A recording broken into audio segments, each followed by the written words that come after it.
Hello there mga kabishi, ngayon bibisitahin namin ang bagong groceryhan na malapit lang sa amin, ang tinatawag na Dali. Pumasok nga kami dito at nagbili ng fresh meal. Ayun, marami talagang pagkain dito at papabilian. Alam niyo mga kabishi, high quality do dito pero low prices. Bibilhin din namin tong bar chocolate at milk na cow na galing sa cow. Ayan, kasama natin si Mama, si Papa at si Ate Dama. Bibilhin din kami ng ulam na Lucky 7. Ay no, 21 pesos lang mga kabishi, mura lang. Ayan, meron nga talagang beef cubes dito. Ito ay mura lang din. Ayan, pero di ko pa nakita ang price basta. Ayun no, ang price nakikita sa taas. Ayan. Bumili din si Papa dito ng ice cream. Ayan, meron din pala dito mga siomai. Ang sarap talaga dito. Pagbili. Meron pag french fries daan at siopaw. Ayan. Tingnan nyo, maraming meat. Ayan, may french fries. Ang sarap talaga. At saka meron din palang mga beef cubes dito. At saka merong hotdog. Ayun. Meron ding ham dito. Napakasarap yung ulamin. At ito nga mga kabishi, meron ding mga Coke, juice dito sa tabi. Meron ding Dutch milk. At saka Yakult.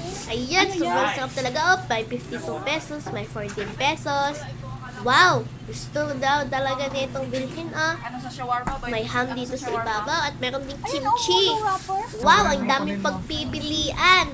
Nagbili nga din ako ng malaking probiotic Yakult at meron ding bawang dito at meron watermelon, mani. Ayan, ang laki talaga nito Gusto namin itong bilhin pang snack namin sa bahay. May ulam din na munggo. Ayan. Ang sarap talaga Tingnan niyo naman mga kabishi, itong dalawa gusto naming bilhin.